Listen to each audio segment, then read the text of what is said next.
Ang larong ito ay isa sa mga pinaka-disturbing na children's-themed horror game kung saan ang mga laruan ay may lamang loob na tila kagaya ng isang tao at gumagawa ng mga karumal-dumal na mga bagay. Parang Toy Story pero mas madilim, mas madugo at mas nakakakilabot. Ito ang Poppy Playtime. Sa bidyong ito, aalamin natin ang buong kwento ng laro. Mula kay Huggy Wuggy hanggang sa malahalimaw na anyo ni Prototype sa Chapter 5. Paano nga ba nagkaroon ng buhay ang mga laruan? Ano ba talaga ang Hour of Joy? At sino nga ba talaga ang player? Bago tayo magsimula, make sure to like and subscribe.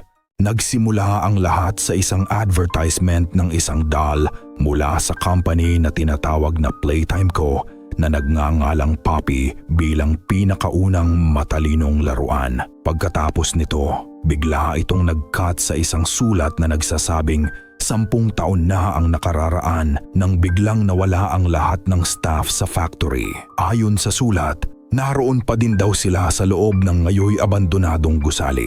At sundan lamang ang red na bulaklak. Dito ay nakuha mo ang isang gadget na tinatawag na Grab Pack na may extendable wired arms na makakatulong sa iyo sa pag-navigate at pag-progress sa loob ng factory. Habang nag-iikot ka sa loob ng factory, dito mo unang makikilala si Huggy Wuggy, isang asul na nilalang na may matatalas na ngipin. Sa huli, hinabol ka niya ngunit nagawa mo siyang mapabagsak. Gayunpaman, ikaw ay natrap na ngayon sa loob ng pabrika. Pagkatapos nito, na-unlock mo ang isang silid kung saan napalaya mo si Poppy. Si Poppy ang doll na na-advertise noong una.